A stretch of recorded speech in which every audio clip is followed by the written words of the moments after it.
नगे च सुरेन्द्रे च कौशिके पाद संस्पृशि निर्विशेष मनस्काय श्री वीरस्वामिने नमः। आयारो आगम में कहा गया है, उत्ठियस्य ठियस्य गतिम समनुपासः। उत्थित और स्थित की गति को सम्यक्तया देखो या देखो।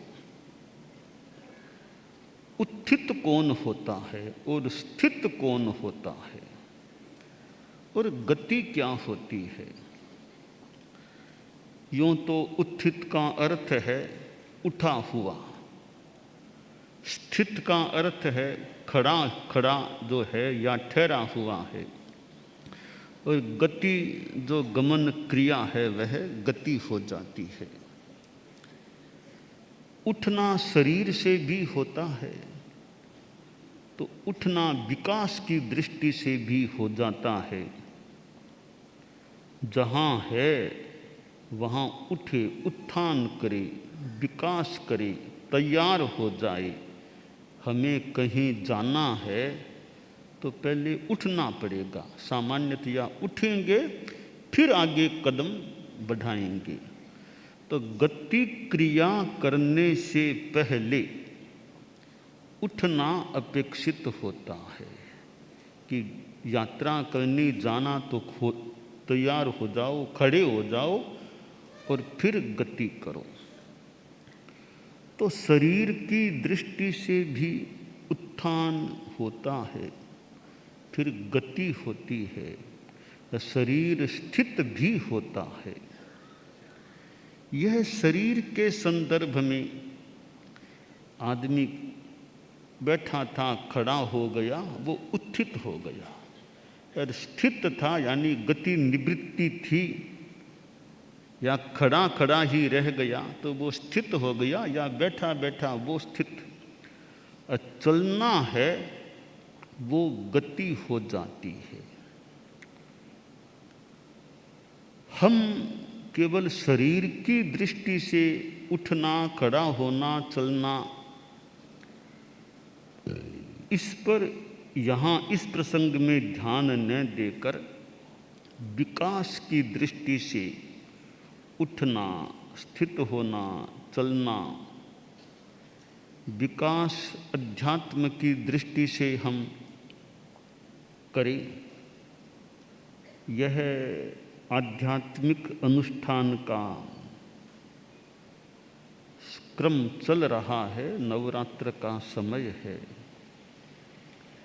ऐसे हमारे यहाँ पर्युषण आता है, वो हमारे जैन धर्म में या हमारी श्वेतांबर परंपरा में उस पर्युषण का बड़ा महत्व है।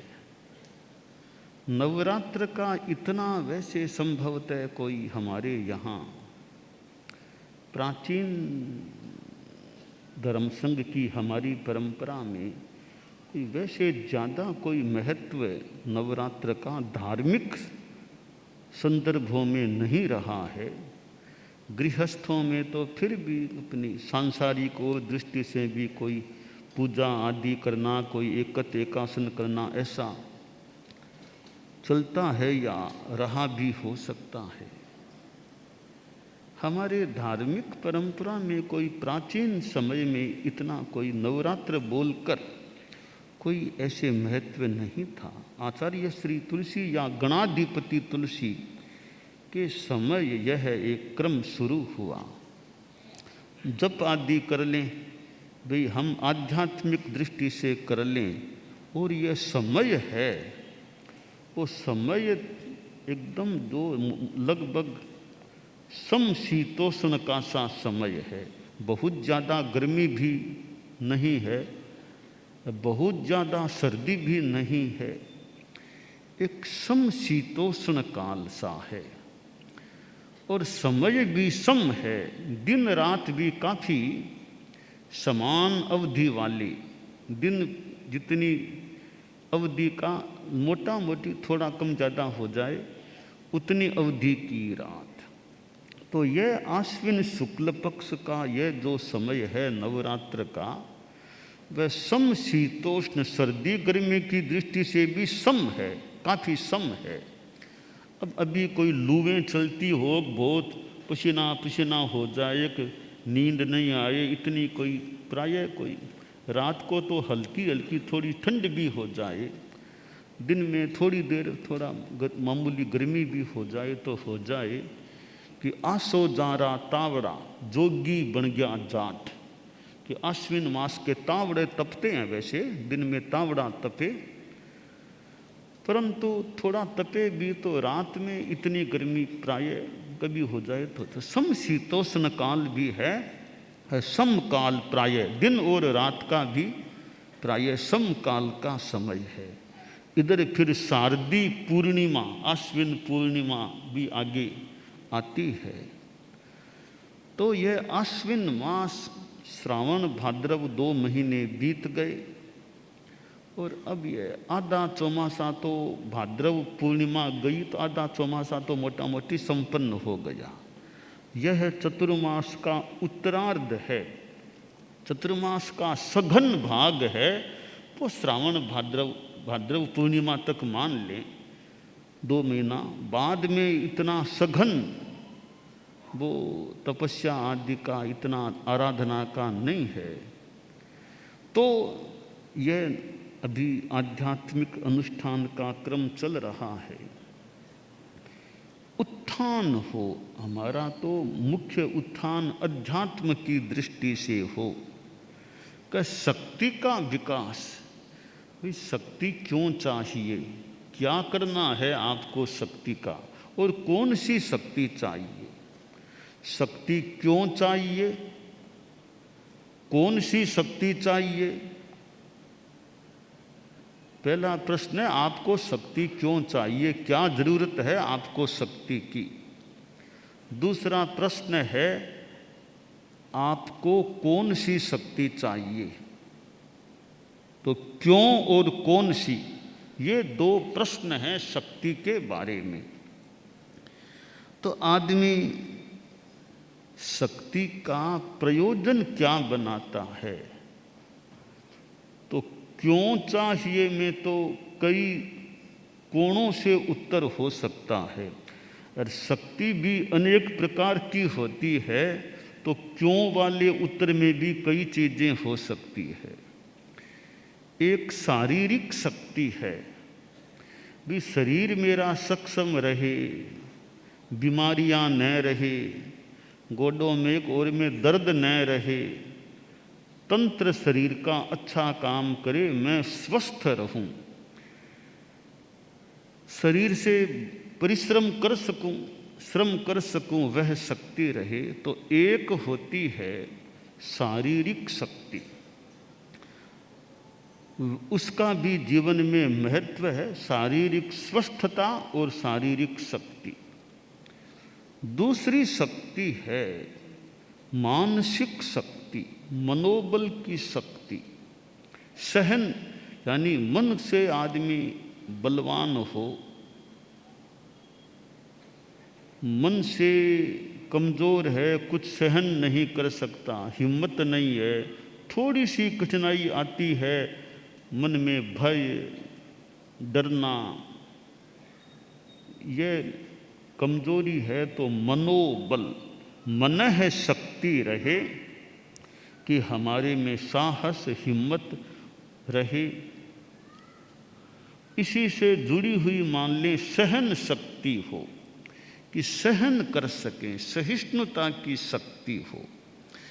तो तन की शक्ति हो, मन की शक्ति हो, सहन शक्ति हो, साथ में वचन की शक्ति भी हो, कि भी भाषण देना है, बातचीत करनी है बार बार, तो वचन में शक्ति चाहिए। कोई आदमी इतना धीरे धीरे बोलता है कि सुनने के लिए कान निकट करना पड़े, भी क्या बोल रहा है, इतना धीरे बोल, आवाज़ बहुत मंद है, बहुत धीरी है, कि जोर से ज़्यादा बोल नहीं सकता मैं। तो वचन की भी शक्ति हो, आदमी आधा घंटा, घंटा, 1.5 घंटा धारा प्रवाह रूप से बोल सके और सामने वाले समझ भी सकें, सुन भी सकें। आजकल लाउड स्पीकर माइक की व्यवस्था होती है, तो बहुत ज़ोर से न बोले तो भी लोग सुन लेते होंगे। फिर भी अपनी वाणी तो स्पष्ट हो, वाणी बोलने वाले की स्पष्ट तो होनी चाहिए ना। सामने वाला समझ न पाए इतना इस ढंग से बोलता है तो वो नहीं। बोलने का तरीका भी ठीक हो, कम से कम सामने वाले सुन सकें और समझ सकें। तो वचन की भी शक्ति चाहिए। और आप गृहस्थों के मन में कि लक्ष्मी की शक्ति चाहिए, हमें तो पैसा चाहिए, वो मांग आपकी तो भाई हमें तो पैसा चाहिए, गृहस्थ हैं, लक्ष्मी चाहिए। राजनीति के लोग हो रहे हैं कि हमें तो जनता जनबल चाहिए, चुनाव में जीतना हो जाए तो जनबल वो हमारे पास, वो भी एक शक्ति है। साथ में कोई का देवी देवताओं की आराधना करे, हमारे में वो देवी देवताओं का भी सहयोग, उनकी शक्ति भी चाहिए। विघ्न बाधा आए तो देवी देवताओं को याद कर लें, विघ्न बाधाएं दूर हो जाएं। उस प्रकार की कोई दैविक शक्ति भी चाहिए। इसलिए देवी की उपासना आराधना भी की जाती है। दुर्गा माता जी और की उपासना भी ठीक है। दुनिया में अनेक प्रकार की यूँ चीज़ें हो सकती हैं। एक शक्ति भी मेरी तो क्षयोपशम की शक्ति, आध्यात्मिक चारित्र मोहनीय के क्षयोपशम की शक्ति चाहिए। दर्शन मोहनीय के क्षयोपशम की फिर आगे क्षायिक शक्ति चाहिए। वह नितांत आध्यात्मिक शक्ति हो जाती है। तो शक्ति क्यों चाहिए भी? मुझे शक्ति इसलिए चाहिए मैं खुद का कल्याण कर सकूं, दूसरों की भी सेवा कर सकूं, सेवा रक्षा कर सकूं, इसलिए मुझे शक्ति चाहिए। तो क्यों चाहिए का उत्तर है कि स्वयं कल्याण कर सकूं, दूसरों की सेवा भी कर सकूं, इसलिए मुझे शक्ति चाहिए। यह तो क्यों का उत्तर हो गया। अब कौन सी शक्ति चाहिए? तो भी स्वयं कल्याण और पर सेवा करने के लिए आदमी को, हमारे संत लोग बैठे हैं, तो शारीरिक शक्ति भी चाहिए, तब दूसरों की सेवा कर सकेंगे, खुद की भी साधना कर सकेंगे। तो शारीरिक शक्ति भी चाहिए। और मनोबल रहेगा तो झटपट डरे नहीं, काम करते रहें, वह चाहिए। और व्याख्यान और देना है, बातचीत करना, तो वचन की शक्ति भी चाहिए। आध्यात्मिक चारित्र मोहनीय, दर्शन मोहनीय के क्षयोपशम वाली शक्ति तो भाई जरूर, हमें तो आत्मा का कल्याण करना है, तो वह आध्यात्मिक शक्ति भी हमें चाहिए। तो शक्ति का उद्देश्य हमारा गलत न हो। अब कोई कहे कि भी ऐसी साधना कर लूँ, तंत्र मंत्र ऐसी कर लूँ, उसका विनाश करा दूंगा और उसका व्यापार ठप करा दूंगा, उसका शरीर बिगड़वा दूंगा, ऐसी मैं कोई साधना कर लूँ। तो भाई यह साधना का उद्देश्य बढ़िया नहीं है कि स्मशान में जाकर साधना करूंगा और वहाँ करूंगा, ऐसी शक्तियाँ प्राप्त कर लूँगा, किसी का बिगाड़ कर सकूँ, किसी का नुकसान कर दूँ। तो भाई मनुष्य जीवन मिला है, किसी का बिगाड़ करने की बात क्यों सोचो, किसी का कल्याण करने की बात सोचो तो बिगाड़ करने की बात हम किसी के लिए क्यों सोचें। तो हमारी शक्ति है वो रक्षा के लिए हो, मान लो, दूसरों की सेवा के लिए, खुद की आत्मा के कल्याण के लिए, पर दूसरों का नुकसान, दूसरों को कष्ट देना, इसलिए शक्ति नहीं। कि लाठी क्यों? लाठी दूसरों को मारने के लिए चाहिए कि बिना मतलब लाठी से मारना थोड़ा ही है किसी को। हाँ, तुम्हें सहारा चाहिए कि चलने में सहारा, इसलिए लाठी कि चलने में मेरी सुविधा हो जाए, या थोड़ा बहुत कोई गाय कुत्ता आ जाए तो थोड़ा सा मैं अपनी सुरक्षा कर सकूं, और बिना मतलब किसी को तकलीफ देना लाठी रखने का उद्देश्य नहीं होना चाहिए। तो शक्ति की प्राप्ति की भावना हो तो भी शक्ति में दूसरों के सेवा कल्याण के लिए प्राप्त करूं, खुद के कल्याण के लिए प्राप्त करूं, और दूसरों को कष्ट देने के लिए या खुद के लिए भी शक्ति का गलत उपयोग करने के लिए वो मेरी भावना कभी न रहे। तो आयारों में यहाँ कहा गया उत्थियस्य ठियस्य गतिम समनुपास है।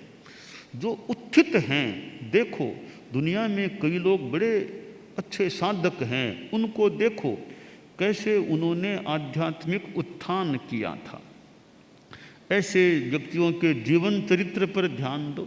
भगवान महावीर ने कैसे साधना की, कितने उत्थित हो गए थे, उनको याद करो।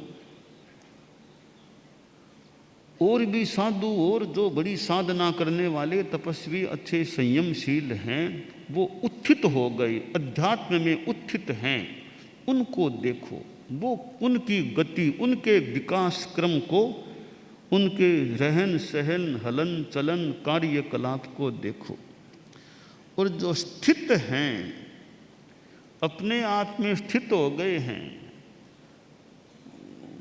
मन को कंट्रोल में कर लिया है, अपने आप में ठियप्पा स्थितात्मा हैं, स्थित हैं, इंद्रियों का संयम है, मन का संयम है, वाणी का संयम है, आत्मस्थ हैं, आत्मनि तिष्ठतीति आत्मस्थ है, आत्मा में निवास करने वाले, आत्मा में रहने वाले हैं। ऐसे जो स्थित हैं, उनकी गति को देखो, वो कैसे रहते हैं, कैसे बैरागी हैं, त्यागी हैं, संयमी हैं। तो हम आत्मस्थों को देखें, तो उत्थित और स्थित की गति पर ध्यान दें और प्रेरणा लें भी, ये इतने अच्छे हैं, साधक आदमी हैं, तो मैं भी विकास करूं, मैं भी साधना में आगे बढ़ूं।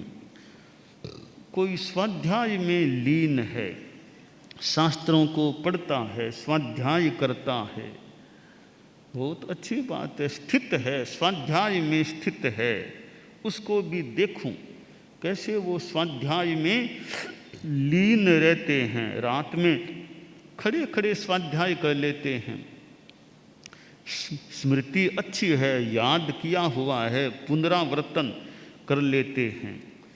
तो ऐसे जो स्थित हैं, उत्थित हैं, महान साधक हैं, उनको हम देखें। ये प्रेक्षा ध्यान होता है, वह भी स्थित होने का ही एक उपाय बन सकता है, जब उत्थित भी हो सकता है।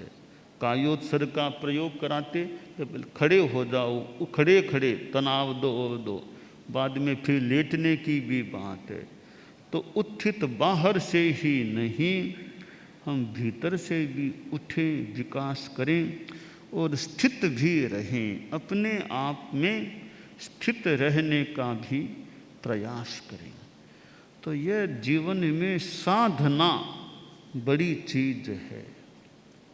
और जीवन में कुछ भी मिल जाओ, रुपया पैसा मकान आदि ये बाह्य चीज़ें मिल जाओ, ये नश्वर चीज़ें हैं, थोड़े समय की चीज़ें हैं, हमेशा साथ रहने वाली नहीं हैं, भौतिक चीज़ें हैं। हमें तो अध्यात्म की चीज़ पर विशेष ध्यान देना चाहिए कि ऐसी चीज़ मिल जाए जो परम सुख का नमूना हो और परम सुख की तरफ आगे बढ़ाने वाला हो, वह तत्व हमें प्राप्त हो जाए। महामना आचार्य भिक्षु की यह जन्म 3 शताब्दी का वर्ष चल रहा है। तो आचार्य भिक्षु के जीवन को भी हम देखें, कैसे उन्होंने अभिनिष्क्रमण किया, कैसे आध्यात्मिक साधना में रहे, जो भी हमें साहित्य में मिले। तो आचार्य भिक्षु हमारे और भी आचार्य श्री परम पूज्य आचार्य श्री तुलसी, परम पूज्य आचार्य श्री महाप्रज्ञ जी, आचार्य श्री तुलसी कितनी यात्रा की, शारीरिक शक्ति रही ही होगी तब इतनी यात्राएं कर ली। आचार्य श्री महाप्रज्ञ जी प्रेक्षा ध्यान कराते थे, प्रेक्षा ध्यान शिविर लगाते थे। लाडनों में कितने शिविर लगे होंगे, तुलसी अध्यात्म निडम में, और भी जगह चतुर्मासों में यूँ शिविर कितने लगे होंगे, दिल्ली में शिविर लगे होंगे। तो यह प्रेक्षा ध्यान कि आदमी साधना करे, आत्मा में रहने का, अपने आप को देखने की दिशा में आगे बढ़ने का प्रयास करे। तो बाहर से भीतर की ओर आना। हमारी आंखें बाहर को देखती हैं, ठीक है, बाहर भी देखना हो सकता है, तो कभी आंखों को मूंद कर भीतर में देखने का भी प्रयास करें। आंखें न भी मूंदें तो भी भीतर में रहने का प्रयास करें। इंद्रियां बाहर से विषय ग्रहण करती हैं, इसको रोकें और भीतर में देखें। जरूरी है, उतना आवश्यक है, बाहर को भी देख लें, इतना जरूरी नहीं तो आंख प्रेक्षा ध्यान में के कोमलता से आंखें बंद करें, यानी बाहर का संपर्क बंद करो, अब भीतर में रहने का प्रयास करो। क्यों? आंखें बहुत ज़्यादा माध्यम है हमारा एक बाहर से ग्रहण करने का, इधर कान श्रोत्रेंद्रिय भी बाहर से ग्रहण करने का माध्यम है। ये दो बड़े माध्यम हैं। तो आँखों को बंद कर लें कोमलता से, तो एक बाहर का संपर्क कट ऑफ हो सके। या कानों में कोई कोई तो कुछ लगा लें, कानों में डाटा डाल लें अवरोध, तो कानों में आवाज़ विशेष न आए, वो न भी लगाएं। ध्यान न दें, शांति के स्थान में ही बैठें, जहाँ कोलाहल न हो वहाँ बैठें। फिर भी कहीं आवाज़ आ जाए तो उस ओर ध्यान को न लगाने का, हटाने का यथोचित प्रयास रखें। तो यह साधना की जो बात है। और जहाँ प्रेक्षा ध्यान के लिए कहा गया कि आत्म साक्षात्कार, आत्म साक्षात्कार प्रेक्षा ध्यान के, आत्म साक्षात्कार प्रेक्षा, कि आत्म साक्षात्कार प्रेक्षा ध्यान के द्वारा कैसे करें, वो हमारी चेतना उपयोग आत्मा है। अपने से अपने को देखना है तो हमारी वो एक निर्विचारता की भूमिका, केवल देखना, कोई विचारों में नहीं बहना। वो शुद्धोपयोग, शुद्ध सिद्ध भगवान होते हैं, वो सोचते थोड़े ही हैं, वो कोई उनके सोचने की क्रिया नहीं है, परंतु वो देखना, केवल दर्शन से देखना और केवल ज्ञान से जानना। जानई पासई एगम समयम जानई एगम समयम पासई। और कितनी बड़ी बात हम एक तथ्य को ग्रहण करें उचित बैठे तो, कि दोनों काम साथ नहीं करते, जानना देखना साथ नहीं करते। जब जानना तब देखना नहीं, जब देखना तब जानना नहीं। एक समय में एक काम, एगम समयम जानई एगम समयम पासई। एक समय केवल ज्ञान, एक समय केवल दर्शन का यो उपयोग चलता है। तो यह प्रेक्षा ध्यान के साधक है कि दो काम साथ नहीं करना। खाना खाना है, साथ में अखबार नहीं पढ़ना है, दो काम नहीं करना। खाना खाना है, साथ में टीवी नहीं देखना है। टीवी देखना तो खाना मत खाओ। तो दो कार्य साथ मत करो। चलना है तो बातें मत करो, बात करना हो तो चलना मत करो। चलना करो या बोलना, एक काम करो। बाकी तो कई बार दो काम भी साथ में करने पड़ जाएं, तो संभव है अच्छी तरह तो एक काम करो। चलना है तो चलने में ध्यान दो, बातों में मत रहो। बातें करना तो चलना बंद कर दो, बातों में मन लगा लो। अच्छी बात करना हो तो ये एगम समयम जानी एगम समयम पासी, ये उपयोग आत्मा है, उसका काम है ये जानना देखना उपयोग। हमारी 8 जो आत्माएं हैं, द्रव्य आत्मा है वह तो एकदम उसमें न तो जानना देखना, वो एकदम द्रव्य असंख्य प्रदेशों का पिंड भले मान लें। और द्रव्य आत्मा में क्या भाव आत्माएं जो है उपयोग है, ज्ञान आत्मा है, सम्यक दर्शन आत्मा है, इधर वीर्य आत्मा है, ये चारित्र आत्मा है।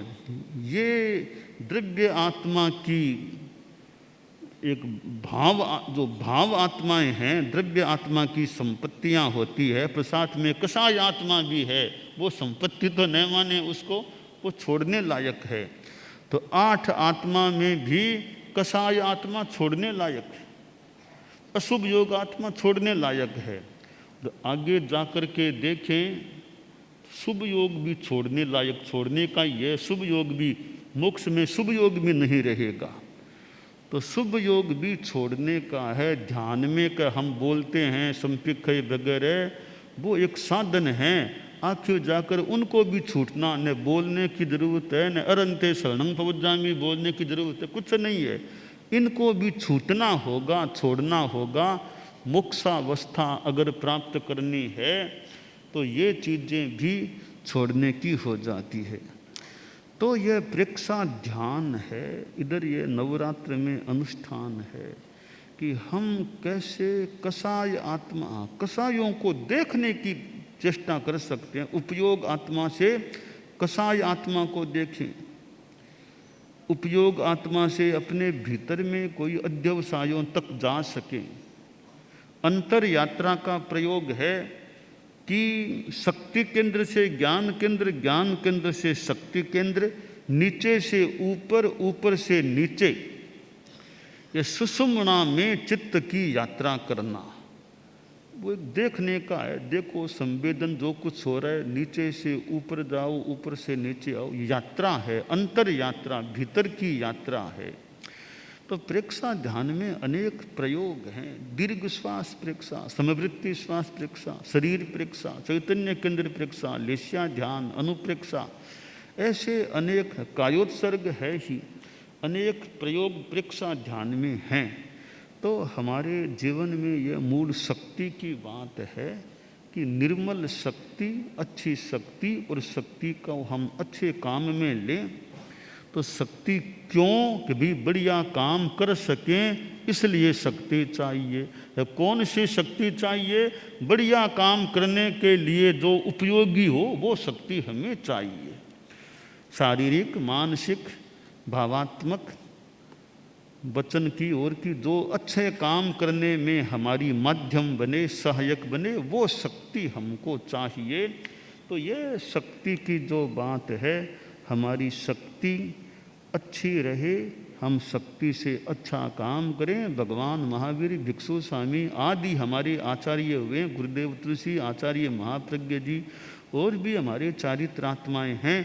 तो जो आगम में कहा, उत्थियस्य ठियस्य गतिम समनुपास है, जो ये महान आत्माएं उत्थित हुई हैं, स्थित हैं, उनकी गति, उनके क्रम को, उनके विकास को, उनके रहन सहन को, उनके चलन को हम देखें और हम भी ग्रहण करें और अच्छे उत्थित स्थित बनने का प्रयास करें, यह काम्य है।